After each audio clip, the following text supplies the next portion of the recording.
Coming to you entirely pre-recorded from the Garage of Solitude, I'm Mario Francisco Robles, I'm Brett Miro.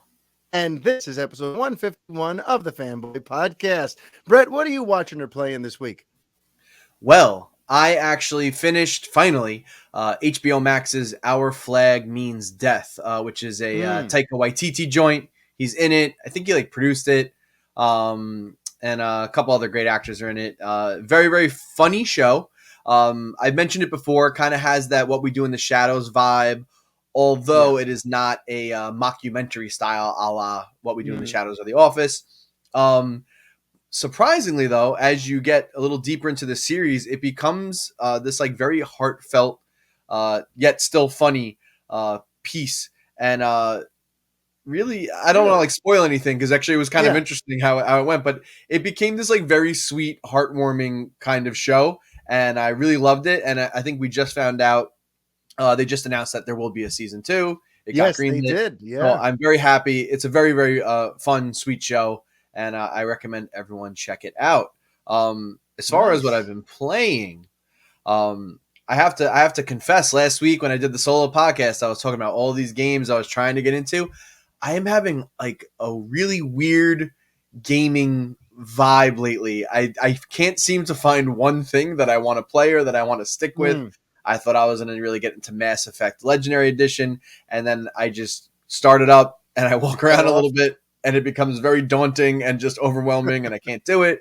I've dabbled back with Kirby. I'm still kind of making my way through that slowly. I've been still making my way through Lego Star Wars: The Skywalker Saga. I just began episode 7, so I've beaten the first two trilogies. I'm on the final trilogy now. So I've been doing that, stuff I've been playing already, but every time I try to start something new, I just get a little bit into it, and then I'm just kind of like, eh. The only thing Yeah. that's kind of caught me a little bit, ironically, is not. I have these powerful systems, and I can't seem to get into any of these really dazzling, high definition games right now. There's this Yeah. game on Xbox Game Pass called Monster Sanctuary, which is kind of it's described as a Pokemon meets Metroidvania style, 2D side scroller.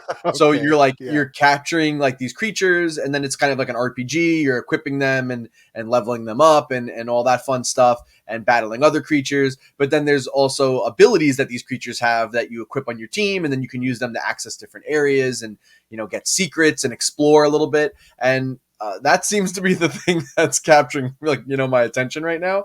Yeah. Even though I have all these other things, and it's weird right now. It's a kind of a drought with games. There's stuff out. There's definitely stuff I missed, but nothing that's really up my alley. And there's not really any big releases on the horizon. Hmm. Something I could really sink my teeth into. It's true. We have All the good stuff's been delayed. yeah, all the good stuff's been delayed, and the only other thing I could think of right now for the time being coming up is Mario Strikers. Is it called? I forgot what it's called now. It's the new Mario soccer game, Yeah. which is a sequel to the Wii one that came out back in 2008 or something. It came out 10, 12 years ago, Hmm. but that actually Yep. looks really really cool. It's got this NFL Blitz kind of vibe to it, and has a lot of character and a lot of the graphics look really good. It's made by Next Level Games, who more recently was developing the Luigi's Mansion games, which just are really a technical marvel for considering how powerful the Switch is. So Yeah. I'm excited for that one, but that's something I'm going to dabble into. It's not something that I'm going to be spending hundreds of hours in. So that's where I'm at right now. I've just been Gotcha. lying week after week about all these games I keep saying I'm going to finish or go back 100%. I just can't get into it. I can't go back to Yeah. Tunic. I can't go back to Death's Door, as much as I loved and adored those games and I beat them. Um, I don't know. That's Well, where I'm you're at just a right now. liar, Brett. I'm a big Yeah, liar. you're just So a what's liar. up? What's up Yeah. with you? For me, well, let's see. First of all, I should note that I've had very little time for recreational TV viewing or video game watching between 6 week old and the real crazy ramp up of my work season. It's just been nuts because this is the time of year where not only am I doing my usual events Friday, Saturday, Sunday, but I also do a lot of end of the school year events and stuff. So in May and June, I'm working all kinds of odd hours doing graduation parties and proms and stuff for all these different schools all over New Sure. York. So I've just been completely exhausted for days and days. And when I'm home, I'm asleep or trying to get as much quality time with the kids as possible. So my viewing hasn't been that hot. But since it has been a couple weeks, I can update that my wife and I finally did catch up fully with the rest of the world when it comes to Better Call Saul, which I know that's not, I'm still trying to get you to fully commit to the Breaking Bad extended universe or Yes. Breaking Bad in general. But yeah, we caught up just as like the week of the mid-season finale happened to be when we caught up with the rest of the world. So we joined everyone just in time for a crazy cliffhanger that has, if you're a fan of the show, it's crazy what happened. I'm not going to go into it now, but yes, finally caught up with Better Call Saul. Very happy with that. I got to see the first half of that George Carlin documentary that you talked about last week on episode 150. Yes. I was kicking myself when you brought that up because I am a huge disciple of Carlin.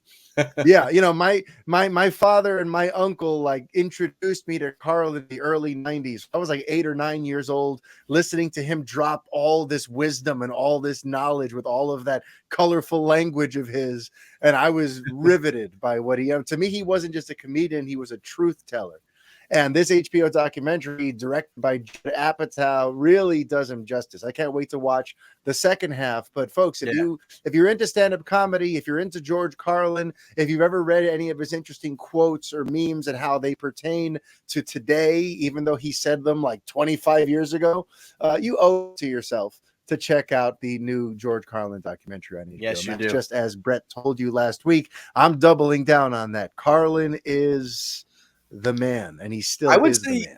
Even if you don't know him at all, like if you just want a documentary to watch on a fascinating person with a fascinating life and just like so many ups and downs, and I mentioned last week, like you'll see the documentary. It is incredible how many times this man completely reinvented himself.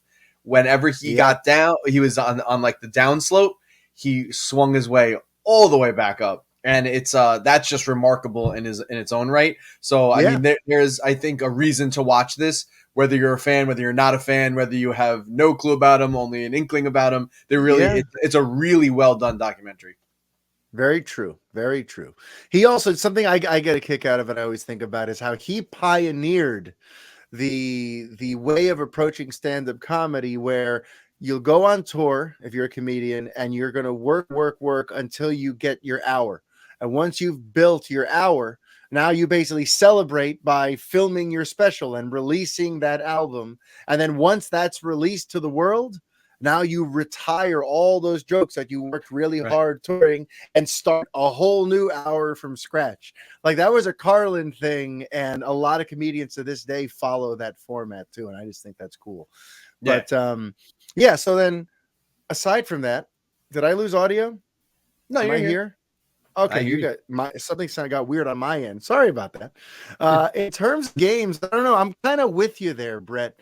I've been having a hard time sinking my teeth into any kind of game stuff lately. I'll start some things. I'll nibble around the edges of certain things. I revisit old things. But lately, I don't know. I've been having a hard time finding that one game that's like, all right, this is what I'm going to do until we roll credits on this story at the end, But yes, I ain't playing much, and I haven't had a ton of time to see much. But thankfully, we have much to discuss this week.